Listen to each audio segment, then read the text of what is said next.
Just a minute, it's going to live stream. Okay. Let me see. Excellent connection. Are we live? Yeah, I think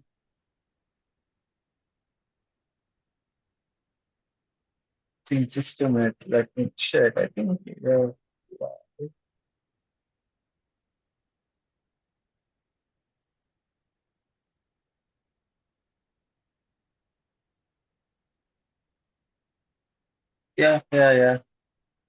We're live. Okay. Can you go check my YouTube channel to see if we're live? Yeah, definitely. Just give me a second. Ideally, your name should also come. Why is your name not coming up? Oh,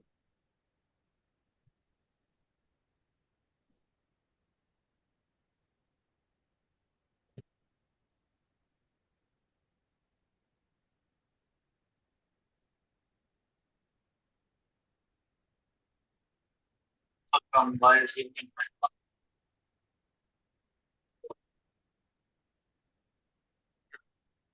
Yeah, it says live. Okay. I can see it. Let me just see application window share. Okay. Can you see my screen? Yep.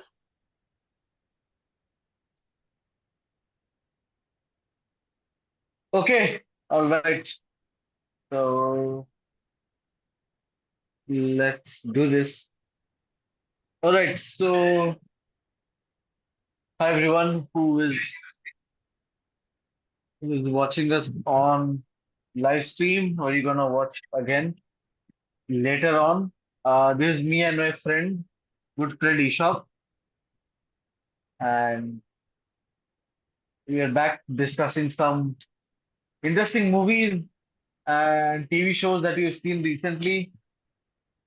We're back after a while. We haven't done this for a while because we were a little occupied and few other things. But yeah, otherwise that's there. So Aesop, how's it going?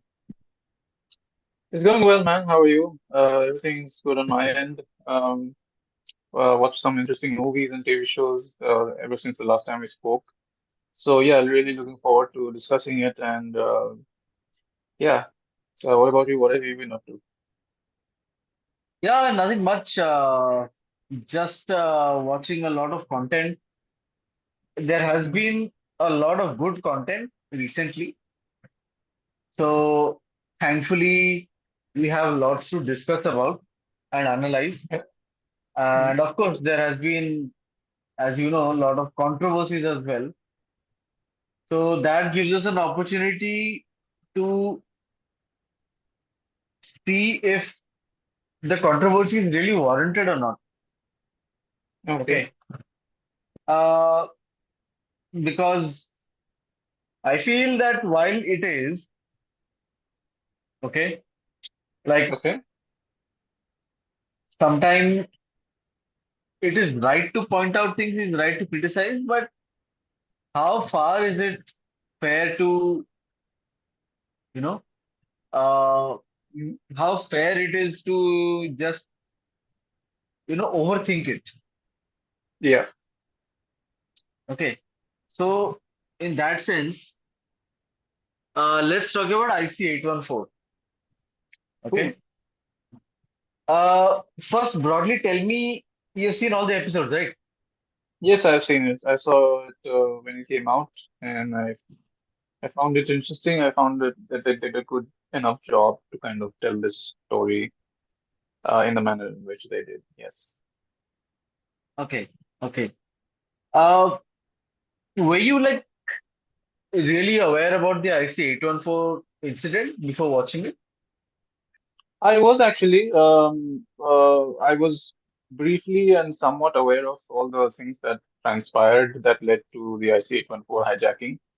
I was not aware in very meticulous detail, but over the years I've watched a few news coverage, news stories, and other international news pieces, etc., to kind of have a rather very vague idea about what happened. But before actually, while I was watching the trailer, I was actually watching a video done by a YouTuber specifically on the IC814 incident, and that gave me a somewhat of a background as to what actually happened and why it happened and the manner in which it happened, the lapses that happened in terms of our intelligence, the government agencies that got involved, and the manner in which the hijacking was handled while it was still unfolding. And I have to give it up to the filmmakers and obviously the writer and the director, Anubhav Sinha, to kind of accurately kind of put together the show without kind of swaying away and taking too much creative liberty. I think they stuck to the script and the story as it happened. Obviously, few things may have been dramatized here and there, but overall, I felt that like they did a good enough job to kind of tell the story as it happened. And I feel like with a story like this, it should be told in a manner in which it actually happened. Yeah, yeah. What is your take on this controversy, man? You think it's justified? You know there was a controversy about, right? Yes, I know the controversies, and I honestly don't think it was kind of justified because you have to take into account the events that happened in the establishment that was there at that point of time. You did have, because I think the director did not sway away from taking, uh, from, putting fictitious names to the hijackers, and rather used actual names I mean, code names that they used. And I don't see a point why there should be a hue and cry about this in the first place because you're just retelling history as it happened, irrespective of the people that it might have hurt. So I think we are taking this issue too sensitively for those who are being offended, but there is also a huge section of people who are not offended by it and who think that there was justice, in fact, done to the characters in portraying the manner in which they did because they were terrorists and they were extremists who took, these steps uh, uh, to to uh, to carry out an event that still haunts us, after so many years.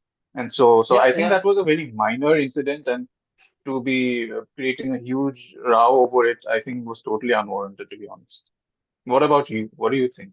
Yeah, Do you think they pulled things? I Yeah. think I will disagree with you here. Okay. Mm, I mm, I uh, I think that there has been a slight overreaction to this. mm, Okay. And I yeah. also feel that the show has not done Okay. justice to the gravity of the incident. Okay. Okay. Now, we don't want to take any specific names here, simply because of, simply because we don't want to get a strike on the channel. But Mm, the thing is that, mm, there's a very specific intelligence agency that we all know about, yes. and they had such a huge role to play in this entire incident. Okay. Yes. Now, this incident, historically speaking, I think we were what? We were about 6, 7 years old. So we don't even remember True. that this happened. True. Do True. you remember, by the way? Like, I mean, when it happened? I honestly don't have any recollection, to be honest, to be very fair. It was only Mhm. a few years later when I had some sort of conscious memory or something that went, whether you heard it from family members, whether you heard it from someone you knew, only so it was only then that you kind of took cognizance as to something of this gravity actually took place. But as you rightly said, we were maybe just 6, 7 years old, and at that age, you hardly remember anything. And so, my first big tragedy that I remember very vividly, like glued to the television, that's because it was a big event in like a global event, and my parents were glued to the television, was the 9/11 attacks. 9/11. Yeah, yeah, same Yeah, here, same so. here. And, you know, I mean, interestingly, 9/11 was also a family event for me because my uncle was nearby when it happened, okay, Okay. in the US. And Okay. interestingly, this IC814 event is also mm, some way or the other related to the 9/11 event also. true. Okay. And I'm just saying this, from what I have read and done a little bit of Mm, research about. I mean, mm, people who are watching can fact check us or something. I'm not worried about it. Of course, we can be wrong. But look, mm, I think if you look at the history of India, right, mm. uh, our generation specifically, we remember 9/11 so well. Yes, We remember 26/11 very well. yes, We remember Pulwama and all the other attacks very well. Okay. yes. However, this particular incident, Mm, okay, most of us don't even know about it. I mean, all of us know about Kargil because of the extensive reporting done on it. yes. Okay. But if you think about it, right, most of us don't even Mm, know about it. And the yes, ramifications of this incident, what happened in our economy later on, there were multiple attacks. There was a parliament attack which also happened true. the sometime later, and 2 years then nine later, eleven also yes, happened. Yeah, yeah. And then the 9/11 thing also happened. Okay. yes. So I think that in terms of gravity Mm, of incidents, okay, uh, yeah. a lot of our kids have absolutely no insight that such an important thing happened. And Mm, I mean, see, honestly, before we come to the politics, let's talk about let's analyze this purely from the perspective of acting and mm, cinematography and all of that. mm, Okay. I think one place where this web series absolutely excels is the acting. What do you think? yeah. I mean, look at the star cast. Yes, I agree. I totally agree with you. I think they've cast the right people in the right roles. Vijay Varma, I'm not a huge fan of Vijay Varma, especially in recent times with the kind of movies and content that he has done. I think I have a lot of respect for Vijay Varma, and I think he's nailed this role and done justice to it. And then same goes for the others like Dia Mirza or Nasiruddin Shah. I thought Pankaj Kapoor was really fit in that role as the MEA expert who was doing all the global talks with the US, with other countries, with the UAE, and trying to pull all strings possible to kind of halt this tragedy and to bring those passengers home back safely. And there are so many other people who we've known in TV, like, in days gone by. Like, Kawaljeet Singh, we hardly ever see him. I can't remember the last time I saw him. Probably was in the 90s in the Nina Gupta show. Yeah. And then there's Pankaj, and then there's Kumud Mishra and Manoj Pahwa as well, who do fantastic jobs. So I think overall the casting was really good, and even minor roles and other supporting cast. I think they did a fabulous job in trying to hold our attention and to pull some sort of gravitas to this incident. And yeah, so I think from that point of view, I think that the show really kind of held my attention. Every episode, I was not trying to like skip it or try to get to the end as soon as possible, and I was actually hooked into like watching what next and what will happen next and what's going to transpire next. Obviously, I was reading a lot of other news pieces that came alongside this show when it was first released. There were personal incidents that people were recounting, giving pieces to news channels and everything from survivors of the attack. So I think, yeah, I think it's from the acting point of view and from the creative side, I think it was fabulous.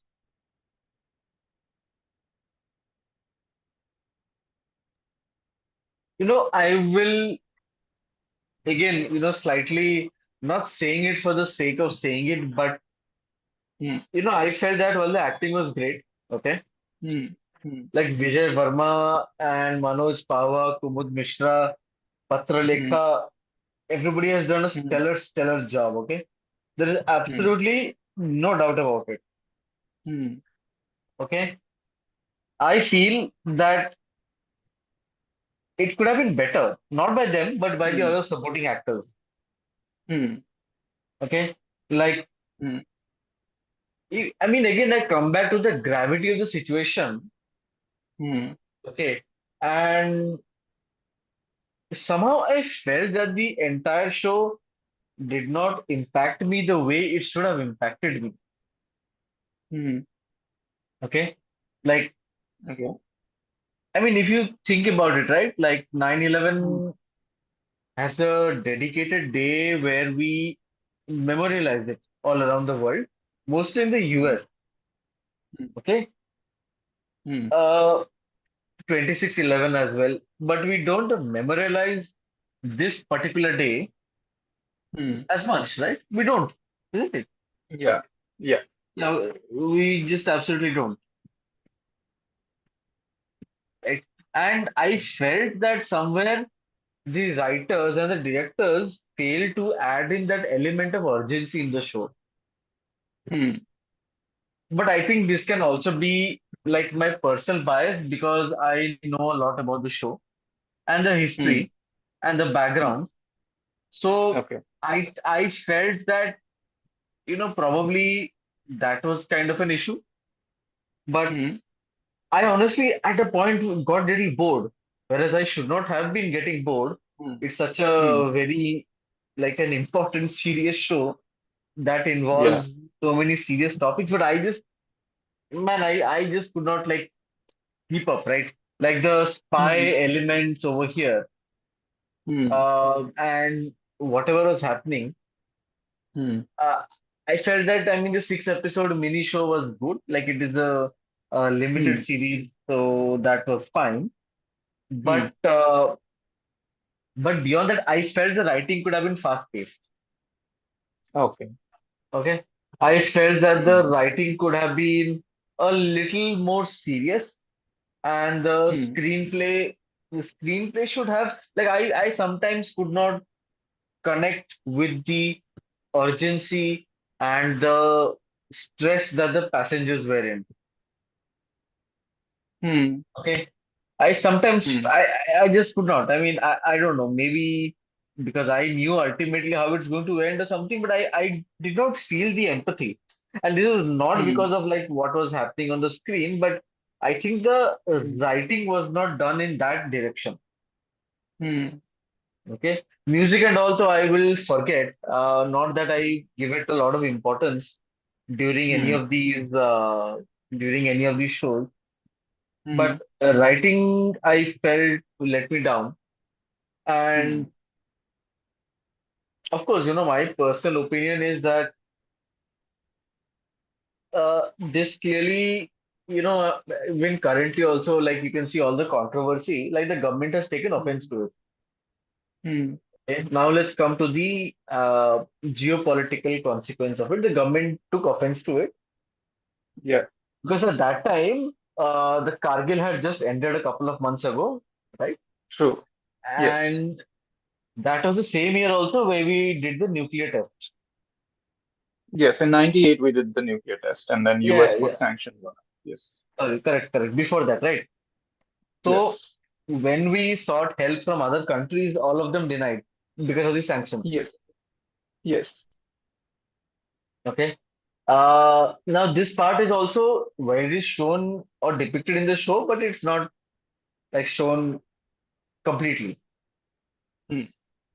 Okay. And I also felt this was Hmm. I also felt that there was a attempt by the director to humanize the attackers.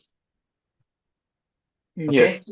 Because while I think Hmm, the point about humanizing the attackers, like I said, I was really going through a lot of personal accounts from the survivors as the show was being released and as the show was being watched by people from multiple survivors.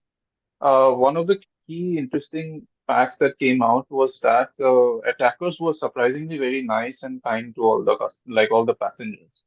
yeah, But obviously, in a show of this gravity, or when you put this on screen or you make a TV show out of it, you can't maybe put that much element because it's not going to grab the eyeballs. First of all, it's going to be very difficult for us to, even when I read the news piece, to buy the fact that oh, these people were being super nice and these people were singing along, which was something as they recounted happened. They were playing Antakshari apparently with yeah, few of the hijackers. They were Some of them was exchanging gifts. Yeah. One of them was gifted a shawl or whatever, to which to this day which she's kept. But Yeah. overall, despite the one death that happened, most of the survivors at one point of time were let go. I think it was women and children, but and then they were Yes. segregated between business class and economy class. But that was mostly to infuse and some element of fear amongst them and the pilots. But Yeah. what the main point was that from a lot of these survivors was that the hijackers and the attackers were surprisingly very friendly, and they have absolutely no business to harm them. They did not even Yeah. mean to harm them. And their primary goal was to get those three terrorists or some extremists who were locked up in jail in Jammu and Kashmir. Yeah. And that is the predominant foundation of their recounting. But having said that, like I Yeah. said, when you create a TV show out of this, you can't do that. You have to take some amount of liberty to show them in a bad light or to not humanize them. But yeah, I'm not sure if I agree, but at the same time, I would somewhat agree to your point that maybe humanizing them is not something that you want to do, especially when you recount a horrific incident like this. Because at the end of the day, even if they treated you nice, that is not something that it's not like they did a favor to you by being nice. They fucking Yeah. they took the they took hostage of a national airlines, and they kept you in dreadful conditions and pathetic situations for 7 whole days, which is not a joke. There are even scenes in the show that recounts what actually happened. There were bathrooms at one point of time that were not functioning. There was not proper food being offered to people. Now, obviously, people are stressed and people are tired and people are exhausted. They have no idea where their loved ones are, if they're alive or even dead. And on top of that, you have no food, water, or proper sanitation. Now, you can imagine the conditions that people must have been in. So yeah, I agree to a certain degree. It would be interesting to see if the director actually took the humanizing angle to also do justice to what actually happened. So yeah. I think that whenever people make movies or TV shows Hmm. on non-fictional events, Yes. okay, I think there should be no creative liberty used, Okay. especially if an event is so well documented Hmm. and so well available, information available in the public mindset. Okay. Like if Hmm. something were to be made on the 9/11, right? Hmm. There should be no creative liberty taken because everything is on camera, everything is on record. Like there's ample Hmm. information, right? It's not like that Hmm. event happened. Like if you know this famous BB Cooper hijacking in the Hmm. 1950s or 60s, where the man disappeared with the money and nobody knows what Hmm. happened. Hmm. Or it's like some event happened in the 1800s where there is no camera evidence or Hmm. electronic evidence, or people are still not Hmm. alive to talk about it, right? Hmm. I think when Yes. you are depicting a very serious, uh, Hmm. you know, when you are depicting a very serious historical event that is Hmm. not Hmm. fictional, Hmm. it will, it should be just said as it is. Okay. Hmm. So But do you think that they the should have kept, do you think that they should have portrayed the hijackers exactly as they behaved in those situations with the passengers as well as the pilot? I think see the passengers also said that they also did all of this, right? Where my Hmm. only thing Hmm. is that they should have the director should have also shown their real names, okay, Okay. Hmm. and depicted the savagery of the Hmm. person they wanted to get released, because that person Hmm. later created so much trouble for India and still continues to do so, and not Yes. just India but many other countries as well, right? Hmm. Absolutely no sympathy for him, and absolutely no sympathy for the terrorists, uh, or the other people involved. Hmm. And of course, I mean, the less we speak about the government's involvement, Hmm. that's better because we all know what happened. Hmm. There were a lot of bureaucratic inefficiencies that led to the release of so and so person and things like that, right? Yes. Yeah. So, I think that when shows like this come, okay, Hmm. like I would imagine all the very, very young millennials, okay, or I think they're called Gen Z, like people born in the Hmm. 2000s. Hmm.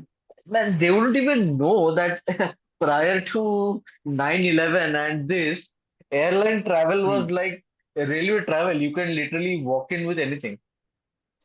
Yeah, you can. I'm not sure. I mean, if you know about this, but the 1985 hijacking and the blast of the Air India airlines that happened, that was flying from Toronto to New Kanishka, Delhi. yeah, the Kanishka, yeah, Yes, yeah. the Kanishka Airways, the manner in which that those two bags and the hijack or the Yes, extremists were able to put those bombs inside the aircraft, and the fact yeah. that the way in which this entire event took place, and there is absolutely no, I wouldn't say documentation, but there's absolutely no hue and cry about this, right? I mean, up until 9/11, that was the biggest disaster in aviation history that happened, That was and the the fact that turning point. That was a yes. turning point in which aviation security was taken more seriously. Yeah, and 9/11 was up until 9/11, aviation security was being was an absolute joke. Like you said, like it was like walking into a mall. You could just go in, you could just get out, you could do whatever you wanted. Anybody could carry anything. And yes, I agree that you did not have the state-of-the-art equipments and metal detectors and everything that you have now. But having said that, however, getting into a flight was a huge risk at that point of time. And there were these incidents that kept happening, the 85 Kanishka attack, and then obviously post 9/11 things changed. And so yeah, I mean you don't often have TV shows or movies or discussions about this at Yeah, length. yeah, TV was yeah, also very yeah, different at that point of time. So yeah, Gen Zs and millennials wouldn't even remember or recall that such an incident happened unless you had a personal story to it or some personal family member or somebody you knew was involved in this or was affected by it. So yeah, it's really crazy. And thankfully, luckily, Gen Zs are living in a much safer time, I would say, in terms of traveling by air than it was yeah. maybe in the 90s or the 80s. Yes. So yeah, Yeah, yeah, yeah. And yeah, man, I think it's good that people are learning about this. It's a very, very, very yeah, important part of our history, and history that is not learned is forgotten. And yes, I think people should know whatever those poor passengers went through. In fact, the airline pilot is still alive, Mr. Devi Sharan. Uh, okay. yes, yeah, And sadly, one person was killed, Rupin Katyal, newly married guy. I yes. mean, just pretty sad. That was the most heartbreaking part of this entire thing for me personally. And Hmm, but I mean, yeah, but otherwise, acting wise, I mean, it has all the top-notch people in it. Okay, all hmm, right. I think we've yeah, done enough of IC814. Let's move on to the next thing. And yeah. I think this is something that by the way, have you seen The Perfect Couple? I haven't actually. I'm yet to watch it, so I'm interested in knowing your take on it. And I've been reading all about it. I've been reading the reviews. I've been reading people's take on it as well. So yeah, it's Okay, really interesting to see. Yeah, but I know the plot okay. and I know So what I'll tell happens. you, Okay. yeah, yeah. So I'll tell you why I personally binge watched all the episodes. Okay, Mhm. look at the cast. Okay, Yes. you can see on the screen. Look at the stacked cast. Nicole Kidman, Liev Schreiber, all these other people. I am not very sure, honestly. But as someone Mm. sitting in India, look at this name. Ishan Khattar is here. Mm. Dakota Fanning is here. All the others I'm not too sure, but Ishan Cutter, Dakota Fanning, Liev Schreiber, and Nicole Kidman. Hmm. Okay, and this is a show that is instantly binge watchable because of the very fact of what it is. It's a murder mystery thriller who done it. Okay. Okay. I don't want to spoil it too much for you. Okay. Hmm. But if you've seen Glass Onion, Yes. it's like that. Okay. It's like that. And Hmm. of course, there are multiple twists, turns, drama, the typical thing, right? As the episodes Hmm. roll in, you find Hmm. all the typical twist dramas and all that stuff. Okay. Let's talk about something that both of us can talk about is Ishan Khattar. Okay. Okay. Hmm. He was largely shown as kind of like an eye candy in the show. Okay. Okay. Like, I mean, this is one, this is one of the topless scenes in the thing. Okay. He's shown as kind of like an eye candy on the show. Okay. Hmm. And until the fourth episode, he absolutely has nothing to do in the show. Okay. And I think, I don't know why he's even there. Hmm. Okay. Uh, I I would feel like also the agree. Indian actors, I feel like Indian actors kind of, Indian actors want to kind of explore the West and their chances in Hollywood. And given, because Ishan Khatter has not done all, like his body of work is not extensive, even in India. I mean, he's done some good work, Yeah. but at the same time, I feel like he has good caliber as an actor. And so when you pitch yourself to agents abroad, especially here in the West, so looking at, because we no longer live in the 2000s or the 90s where if you would have your chances as an actor only if you were a certain kind. You had blonde hair or blue eyes. So now there is more diversity in Hollywood and there's more diversity in stories and characters. So if there was ever a time for Indian actors or brown actors to be in Hollywood or to try their luck in Hollywood, it's now. There are other actors also. I mean, Veer Das is a great example, and then there are people like Asif Mandvi and others who've done stuff. But they've obviously lived here. But if you were to take names of predominantly Bollywood actors who reside in Bombay and try their luck abroad, you would come across names like Ishan Khattar, Alia Bhatt is done it. Recently, she signed with an agency in the US who represents her. We've seen Priyanka Chopra do it as well. So I feel like maybe that is one of the reasons why a lot of you will see a lot of Indian actors who will try their hand in Hollywood. Uh, because even agents over here are looking for more diversity. They are going to other markets and exploring talents from and scouting talents from there. So I think, yeah, it's a good enough chance for you to make an entry into Hollywood, and what better show to star than against Nicole Kidman and the likes of Dakota Fanning. So yeah, Yeah, I think, it's his privilege that enables him to star in a show true. which features the likes of a Nicole Kidman and Dakota Fanning. Okay. Mm, To headline a very, very major Netflix Prime web series like this requires a lot of access. Okay. true. And this only someone who has the family history like him Mm, mm, can get the access. Okay. Now yeah. talking about the show, okay, Mm, I would say that this headline perfectly summarizes what this show is about. mm, Okay. Uh, I would say that it's a wasted plot.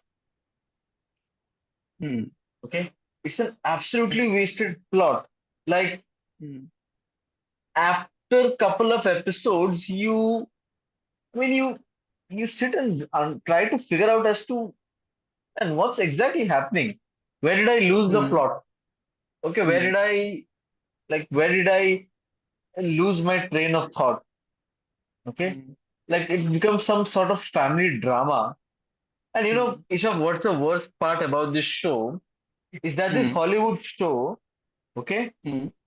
the Okay. Hollywood show has a Karan Johar style of dance and Hmm. song full scene uh, at the Hmm. beginning of every episode.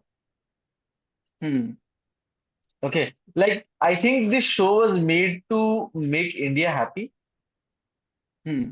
okay, and to expand Netflix's reach in India. It's what a horrible, horrible attempt.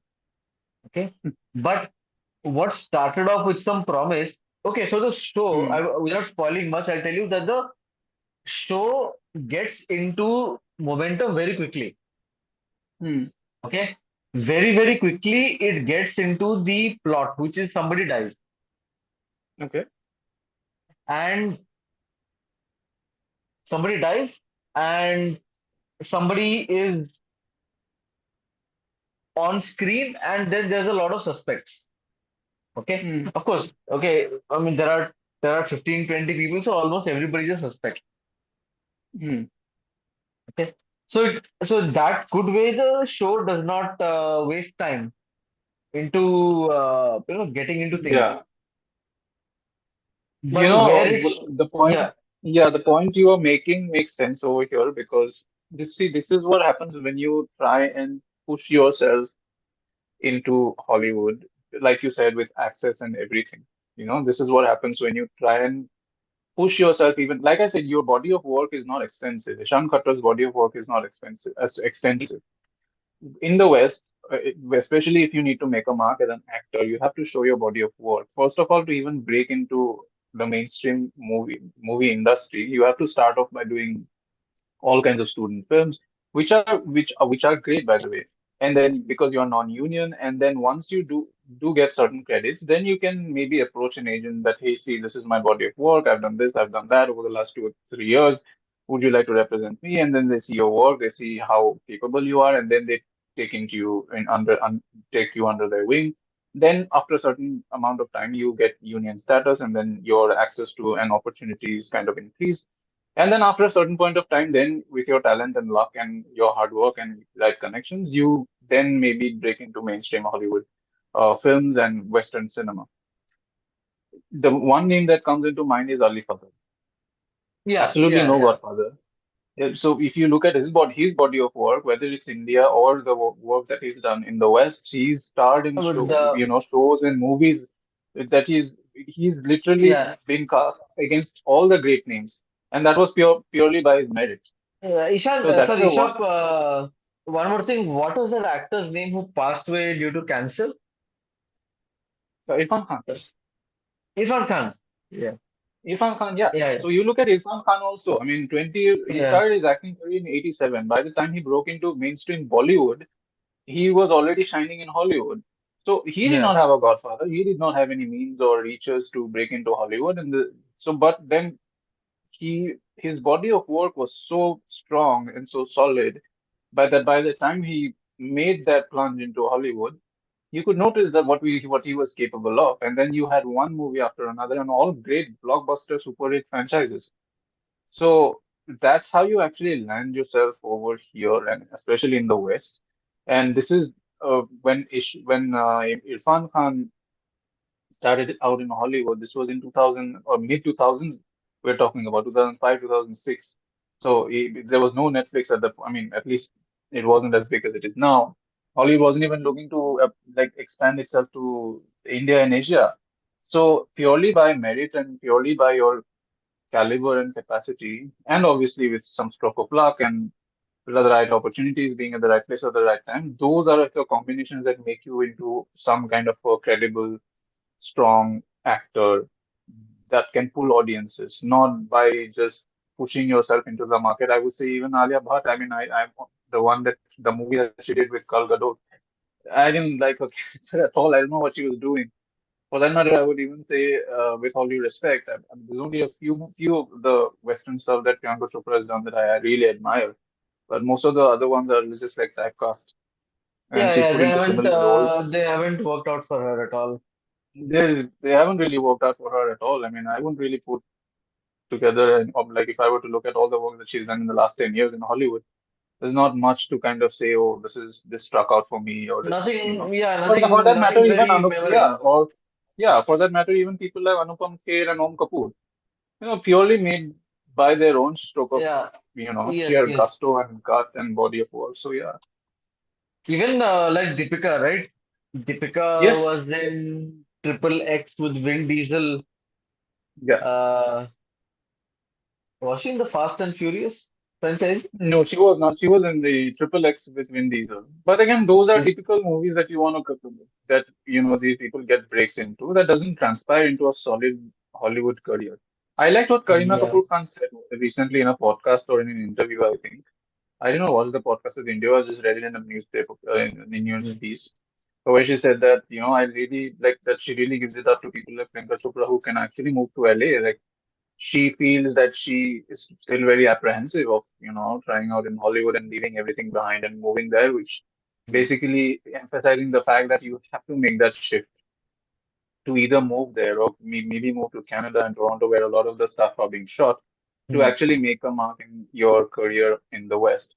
Not by doing one film, the typical action drama where you have a few moments, uh, it's a typical XXX, the triple X drama, or a big shot franchise, and then you just do a 15-minute scene and then you're out.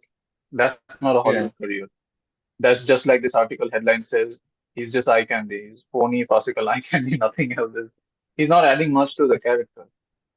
Um, okay. Okay. All right. All right. Talking about Hollywood, have you seen Hmm. Call Me Bay yet? I do. I have. And unfortunately, I shut it down after one episode. And You I okay? could You not shut it bear off after watching the one episode. one episode. I could not bear So the you at least saw one episode, right? I did see one episode Uh, and I then read the reviews, but it was a stretch for me to even finish the first episode. It was that bad for me. Like I could not bear the very 2010, 2008-ish dialogue, storyline, plotline. I mean, I just don't know who's greenlighting these shows because it's our we live good in friend. different times. It's our good friend Karan Johar. Yeah, unfortunately, I don't know I why mean, shows are if you are have, being. What is your take? if you look, I'm still watching episodes here and there. Okay, I don't know why. Because later on, I want to probably make a huge rant about it. Okay, Hmm. or probably want to Hmm. just stare into the show as to why this piece of garbage exists. And I don't want to mince Yes. words. Okay, Yeah. I mean, we just spoke about how people with all the access and power have all the Hmm. opportunity to make good content and good cinema, good TV. Hmm. While people who have the power are making Hmm. shit like this. Yes. Okay. And I mean, these star kids are, look at the amount of privilege they have. Okay. Yes. That everyone's laughing at them. Hmm. Yet they don't even have an ounce of shame to Hmm. publicly admit that Hmm. their work is crap. Yeah. Okay. This is Yeah. the most Yeah. stereotypical portrayal of South Delhi and South Bombay I've ever seen. Okay. True. I mean, you have been a journalist. Yeah. I'm in the media profession. I mean, Yes. the mockery that this show makes of the media profession, of how easy it Yes. is Yes. absolutely nonsense. Yes. And I think I think like what happened. I'll tell you. It's Hmm. just a just a conspiracy theory, but I think to some Hmm. extent it's true. Okay, so I think that Hmm. Karan and Ananya were just like getting drunk one day, okay, at some Hmm. place. Hmm. And Ananya starts crying, saying, "My life is cruel. I don't have good projects. Nothing is happening." Hmm. Karan is like, "Don't Hmm. feel bad. I'll make something for you." Okay, Hmm. and Hmm. that's how this show has come up to be. Okay, Hmm. I mean, Hmm. you are lucky I mean, not lucky. I would say you were pretty smart that you spent no more than one episode, just eight Hmm. episodes. At max, if they had a little bit of shame, they should have ended in episode three or two. Okay. Yeah. The utter And cringe interest nonsense.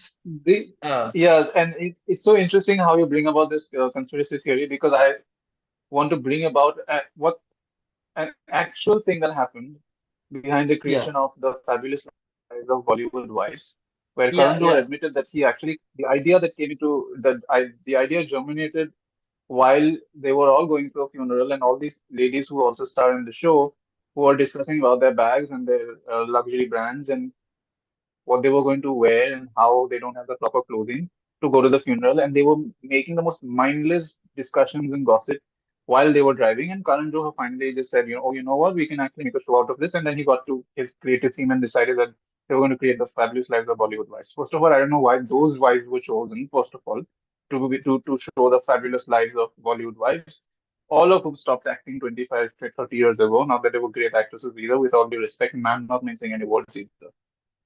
So I don't understand. And then Karan Johar will go and Like, give, okay, interviews to Anupama Chopra and, Faye D'Souza and be like, oh, you know what? We've done so much work, and this is how the, film industry works. This is how the film business works. I have to sit with my CEO. I have to sit with my creative director. I have to sit this and then to greenlight a show. But then why are you creating shows like this? I mean, I felt happy when Rocky and Rani did really well. But then again, you're dishing out a string of nonsense after nonsense after nonsense. Bad news, to give you an example. It was an absolute cringe watch. So yeah, man, I just don't understand.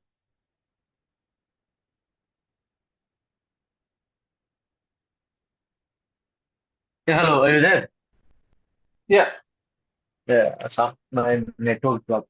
Yeah, okay. Okay. What I was saying is Hmm. that let me get all this straight.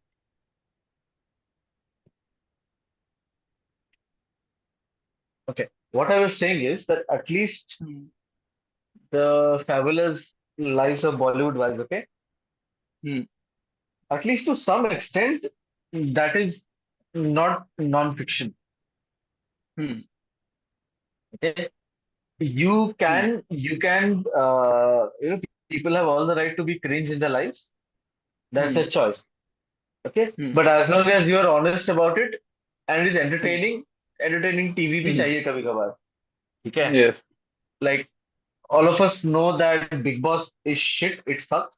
Hmm. Okay. Hmm. But a lot of people watch it. I mean, for them, that is Hmm. entertainment, right? Hmm. Like for us, while growing up, we would Hmm. watch WWE. Yes. All of us watching. I mean, I'm sure you also watching it, right? Yes. I used to watch WD since like I was in eighth grade. So yeah. Yeah, yeah. I was not a very big fan, but like, I mean, if there was Triple H or that Undertaker, then I would Hmm. definitely watch. Okay. All of us Hmm. knew after a point of time that everything was dramatized Yes. and absolutely everything was scripted. Hmm. But all of us were continuing to watch it. Just 1 minute, hold on. Hmm. Switch my network.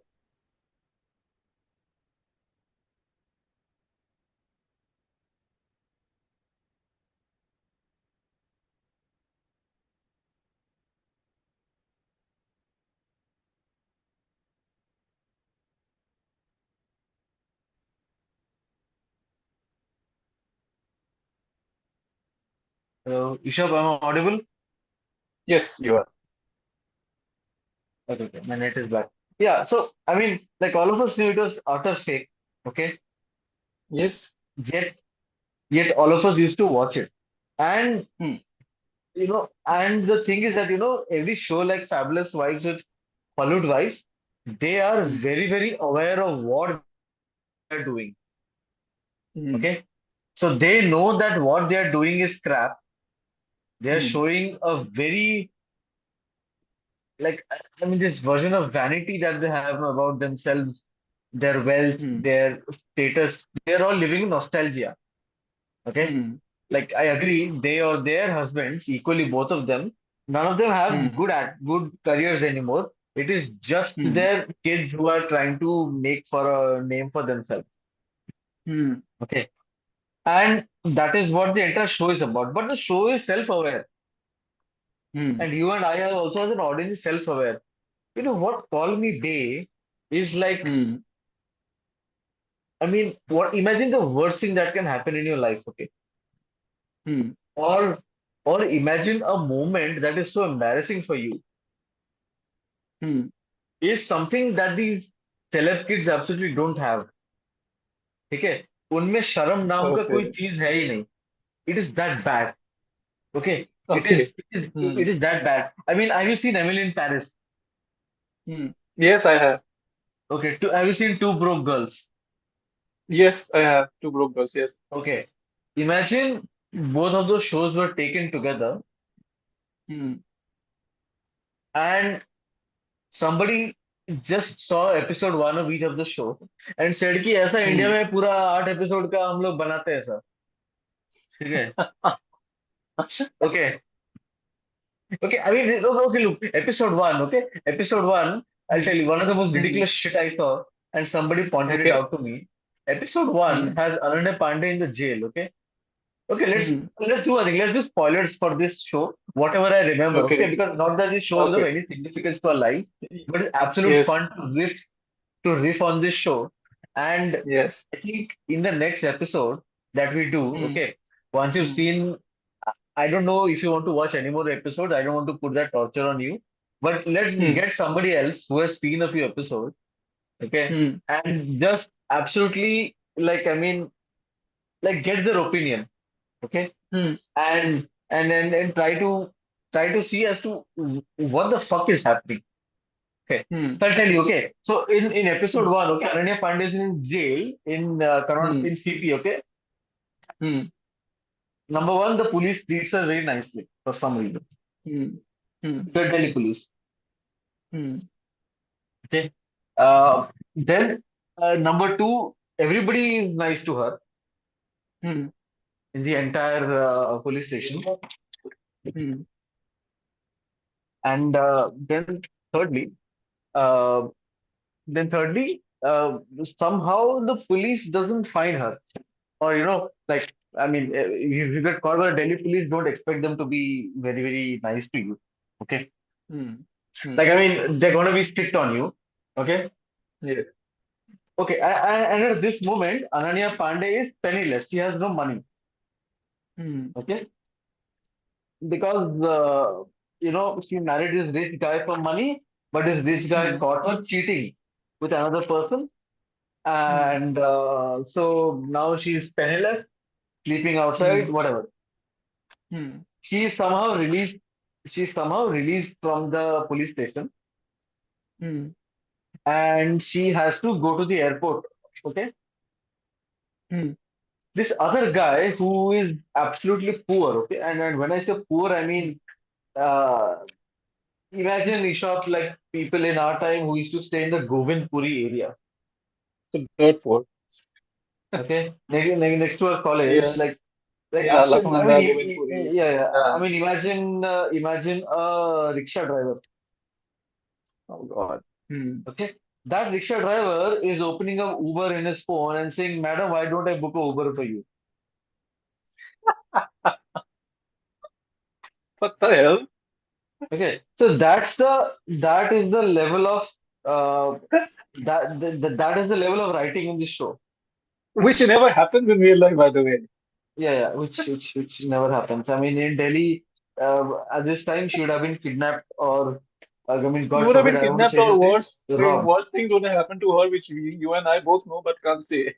Yeah, yeah, yeah. I mean, yeah, there's nothing laughing about it, but I Yeah. mean, this is just absolutely ridiculous about whatever was happening on the show. Okay, Yeah. and Hmm. and The moment I'll she, tell you, the moment when I start the moment when I started the yeah, show and when I said this was enough for me. I mean, the very beginning and the starting shot of the show made me cringe when she is being shunned out from the house in her Louis Vuitton luggage and everything. And yeah, she's on the street and everything, and it is pouring rain, and she's like, "Mera bhaiya bhi mera call nahi utha raha hai," and then the driver also yes, is I mean, what are you serious? That is first of all not funny. are you trying to make me laugh or are you trying to make me cry because you're not succeeding in either?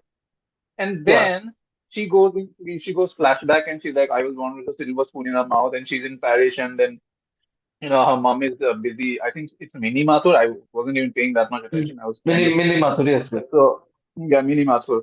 And then she's trying to, get her hooked with some rich guy, and then she's in a polo in some horse equestrian. I don't know what is it, the horse racing or whatever. And then she sees this, dashing single child, and then she goes, I mean, I was like, okay, I'm done. Like, I can watch rich people's lives, but this is A, not true. This is B, not funny. This is C.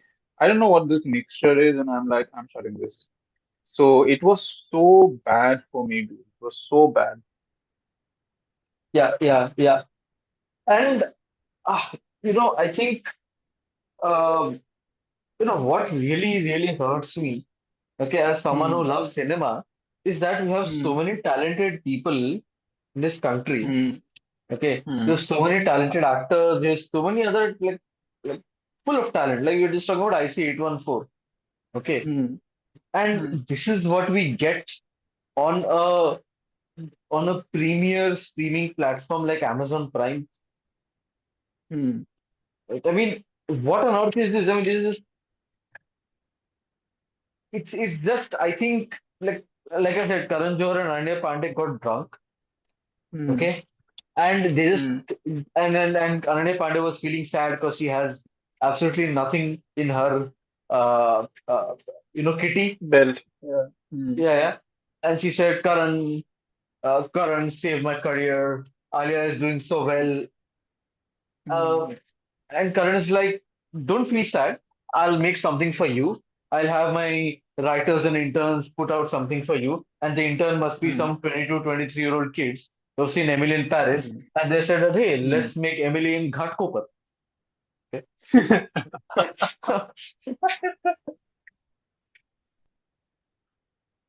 And that's how it It's, is.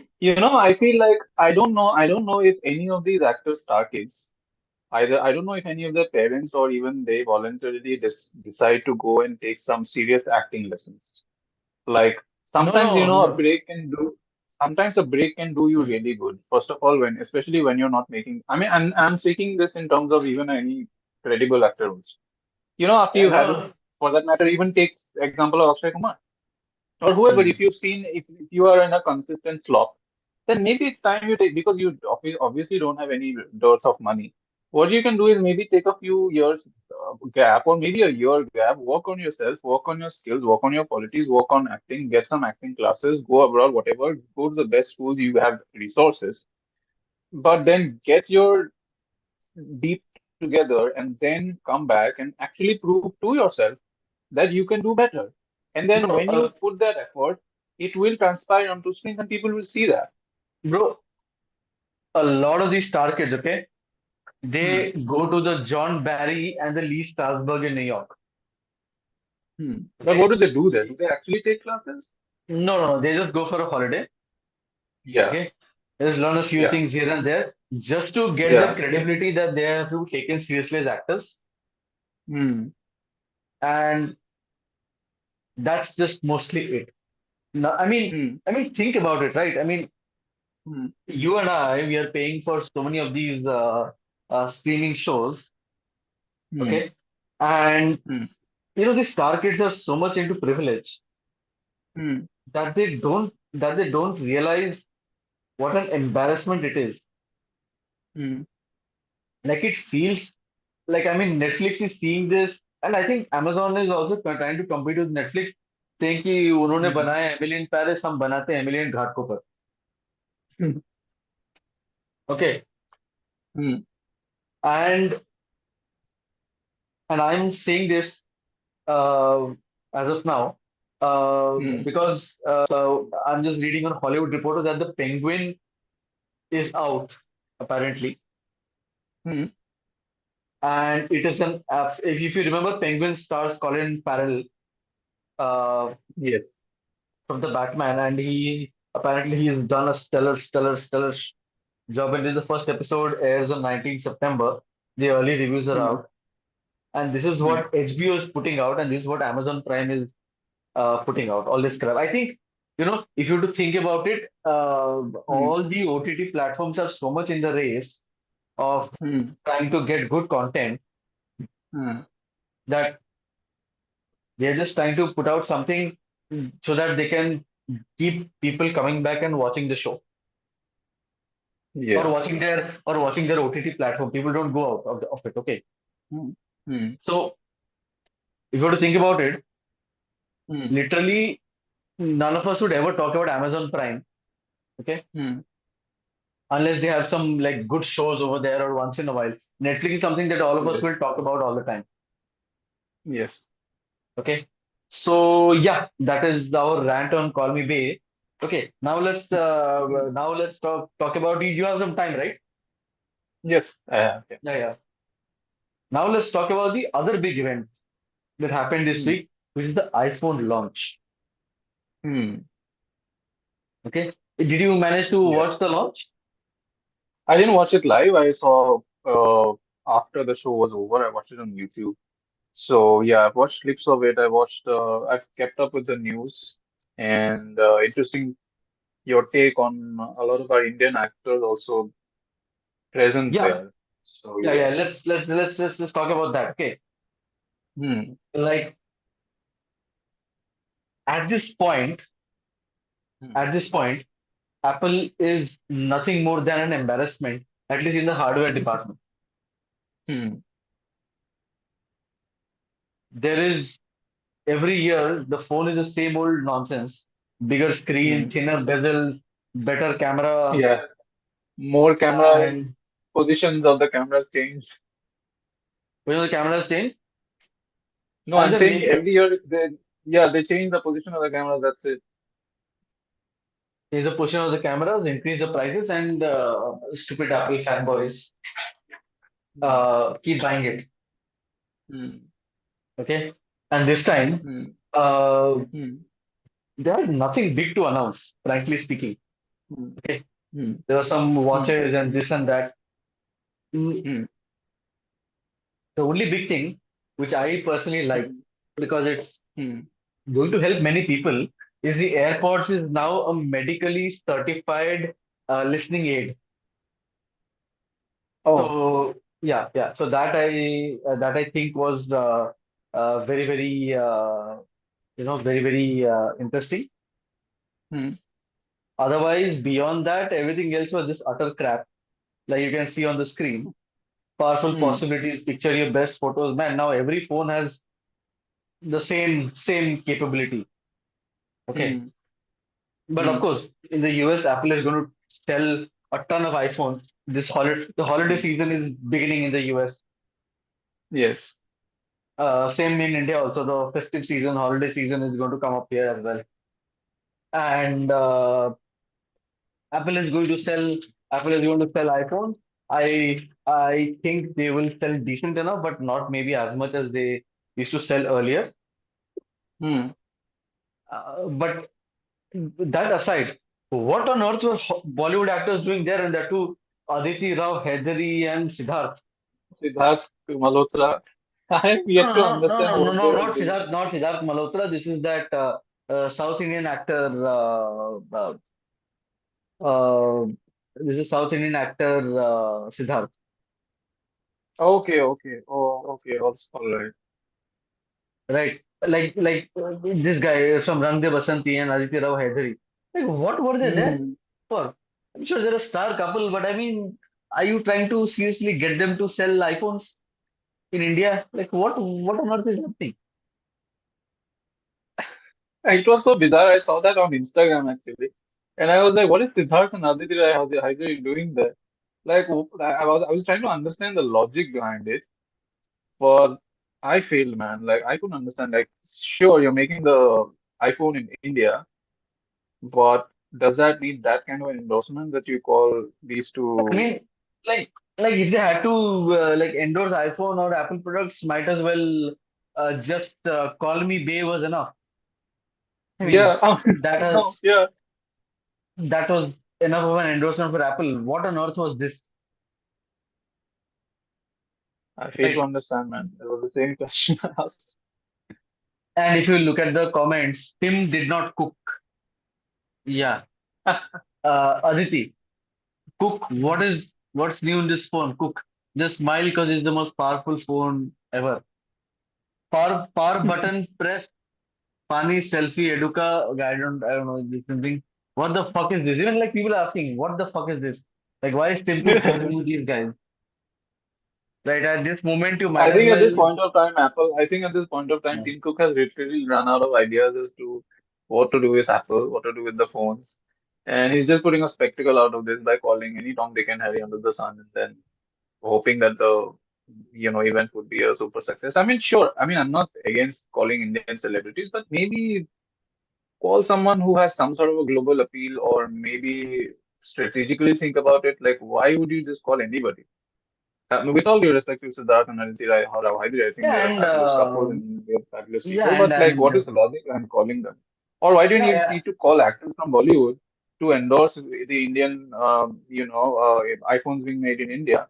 It's like Hollywood people trying to incorporate Bhangra and typical Indian music into every time they showcase some sort of an Indianness or an Indian theme in their shows or movies. That is just stereotypical. You don't need to do that. Like, India is far beyond that.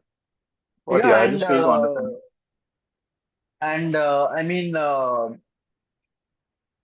you spend so much time, effort, and money into calling these Hmm. people. Hmm. What exactly is the point? I mean, sure, you're manufacturing, the iPhones in India. I'm sure you just Hmm. get a pan-India celebrity. Heck, might as well just get MS Dhoni, man, or just get Virat Yeah, Kohli. yeah, That too. with some sort of global appeal at least.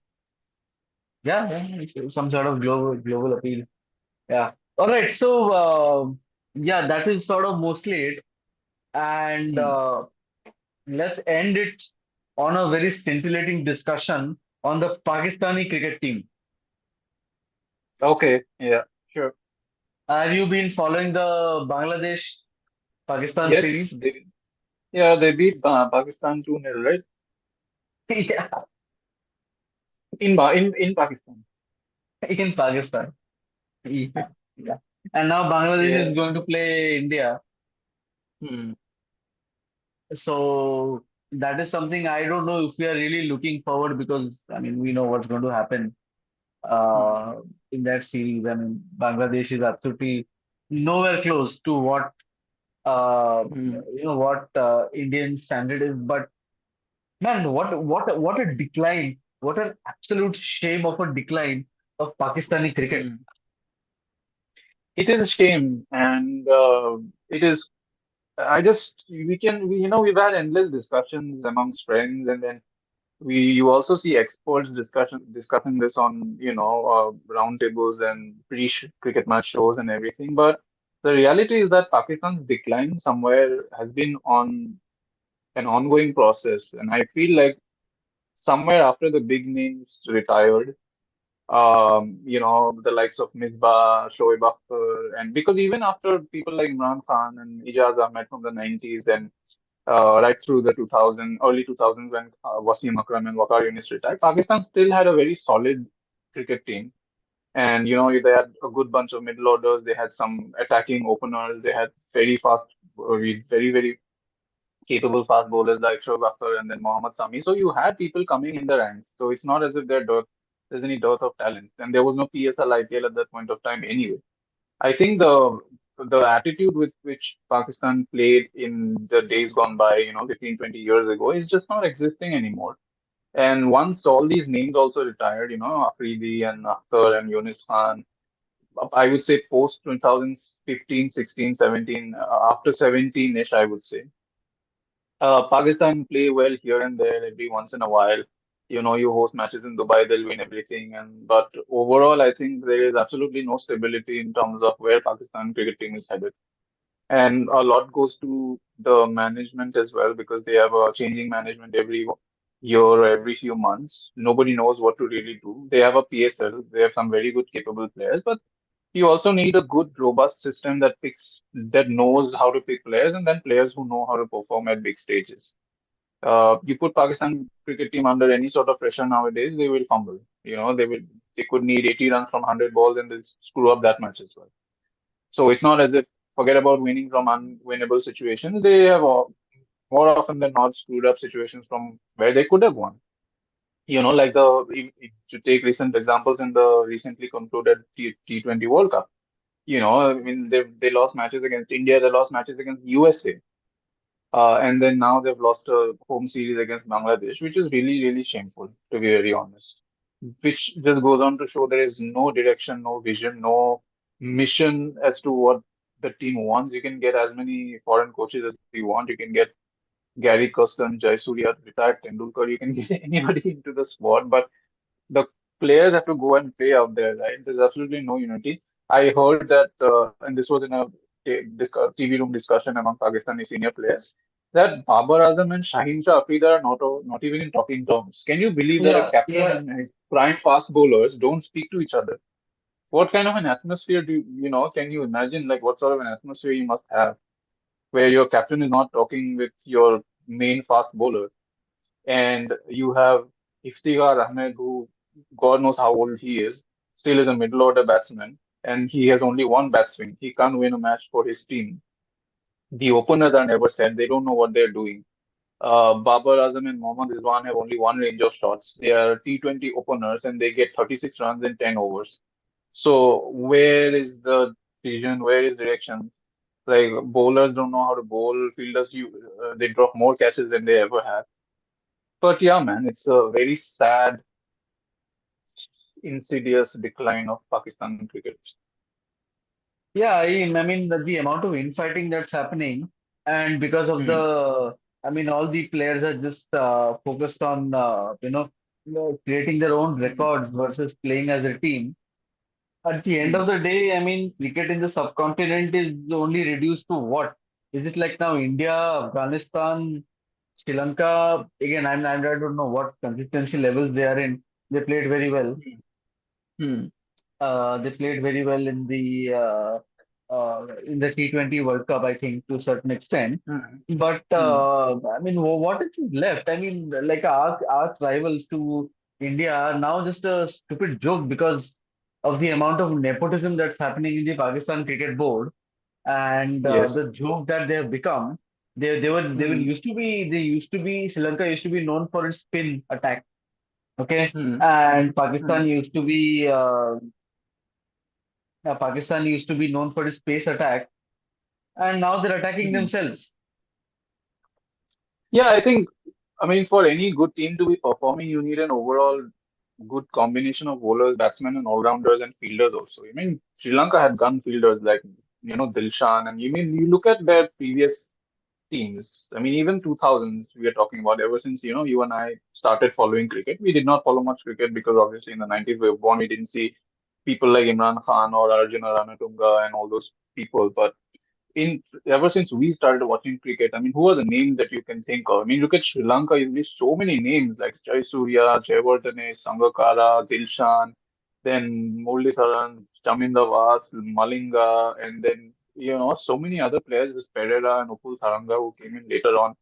So you had a very good firepower of, cricketers who were competitive against India, and that's why you saw even tournaments like Asia Cups used to be so interesting because you never used to know which way the match would swing, and it used to be an even competition. Take the same example for Pakistan. You had players like Saeed Anwar and Yusuf Yohana and Mohammad Yusuf, Yunus Khan, Inzamam ul Haq, Shahid Afridi, Abdul Razak, Shoaib Akhtar, Muhammad Sami, Saeed Ajmal later on came in. You had Misbah ul Haq, you had Salman Butt, you had fabulous players who could, play authentic cricket and win cricket matches for you.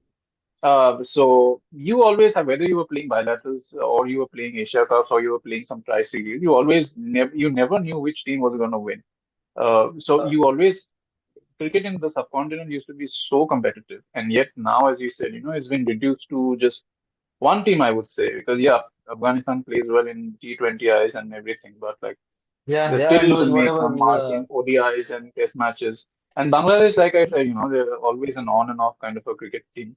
They've been Yeah, yeah, around on for and about off, 25 and years. Yeah.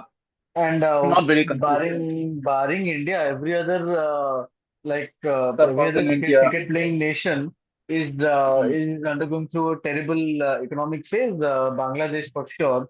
Sri Lanka is trying to recover from what they were last Hmm. year. Hmm. Pakistan economy is crumbling. Hmm. Afghanistan, anyways, planes in India. Hmm. They don't even they don't even play in Afghanistan. Uh, Hmm. it just it's just sad as to what cricket has become.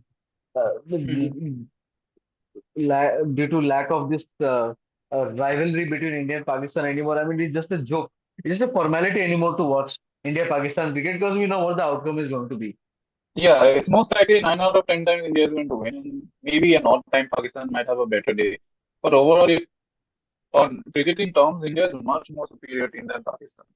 And I don't think it would be fair to say that, yes, I know the Pakistan economy is going through a lot of, ups and downs and they're in a slump. But if you take the example of the 90s and the 80s, when they had people like Zahir Abbas and Imran Khan and Abdul Qadir and all those great names that we talk about, at that point of time also their economy was not as if they were flourishing or anything. They were stable, sure, but even then, they had issues. And the 90s was plagued by, match fixing allegations, and there was this whole drama that happened. But you had players like Wasim Akram, Waqar Yunis, and Shoaib Akhtar came along later on, and then Mohammad Samin. So you always had players coming up the ranks. They did not even, up until maybe the late 90s and the early 2000s, they did not even have the best of facilities. Meaning in terms of, yes, they had stadiums and everything, but they did not have state-of-the-art facilities. Most of the pacers and, fine cricketers came from villages where their primary training and, growth happened in patchy fields and very bad, grass and pitches. So from there to kind of come and break into the international scene and then keep playing for 15, 20 years was a huge task in itself. Now they at least have, PSL where they're raking in money, where they have exposure playing with international cricketers. We saw what, IPL did to Indian cricket. So I don't know what's really wrong with Pakistani cricket. I think a huge of onus has to be taken by the management.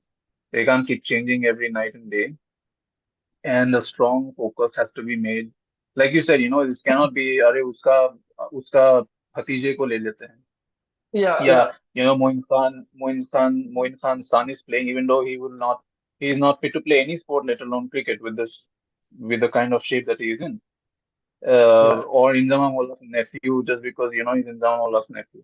That can't go along. You have to pick up players who are capable and who deserve to be playing for the national side. true, man. It's what a shame that cricket is no longer used to be its competitive self of And what it's it not used to be. healthy for cricket because it's not healthy for cricket also. Because anyway, cricket It's isn't, not, yeah, it is a very niche sport. You only have seven, eight teams who play each other every 4 years or 2 years now with the T20 World Cup. So if you are to yeah, propagate this game and sport anywhere abroad, you need more competitive teams, and you cannot have a shrinking roster of only 5 or 6 teams, and even then you only have three. If you were to name a few probable sides of any competition, who would you name? India, Australia, England, that's it. New Zealand are also very unpredictable. If it's their day, they might win, they might go to the finals. But on a good day, yeah, you just have three names: England, Australia, and India. That's it. And it's just time. yeah. That's all right. That brings us like to the end of our podcast. Any last words? Yeah, man, I'm interested to see what's up next. I'm going to watch this James McAvoy movie that's coming up tomorrow. It's called Yeah, Speak yeah. No Evil. So it's got Mm, Emily Blunt and James McAvoy, and I watched the trailer. It's getting a lot of buzz. So usually McAvoy movies are good. I'm a big fan of Emily Blunt, and I like thrillers and horrors. So yeah, I'm interested to see the movie this week, and yeah, that's pretty much what I'm excited for. What about you? yeah, yeah. There is this new movie coming up called Sector 36 Oh on Netflix. yes, Yeah, oh yeah. yes, I saw That's the coming. trailer. Yes, Yeah, it's coming 13th yeah, September today in about 11 and a yeah. half, 12 hours, Hmm. which is about the Nithari killings. and that's Yes. going to be pretty interesting to see because Yeah. Who's the actor? Deepak Who's the lead? Deepak Dobriyal from Manu's Okay. Tanu. Yeah, but Oh here he's playing yes. a Delhi cop, and Vikrant Massey is playing the Vikrant villain. Massey. Okay, The- the killer. yeah, yeah, Yes. the killer. So role reversal Mm. over here going to be very very Mm. interesting. That's what I'm very very excited to see. And Yeah. yeah, that's sort of mostly what I can recollect. I'm also going to see if the James McAvoy movie I'm sure will release in India. So I'm going Mm. to definitely check it out if I can catch it at some theaters nearby or if it comes on OTT Mm. soon. That's Mm. something that I'm looking forward to. Yeah, Nice man. Yeah, man. Excited to see. yeah. All right, Ishok, thanks so much for your time. That brings us to the end of our podcast. Thanks, man. Thanks. No worries, man. See you next time. See you. Bye bye.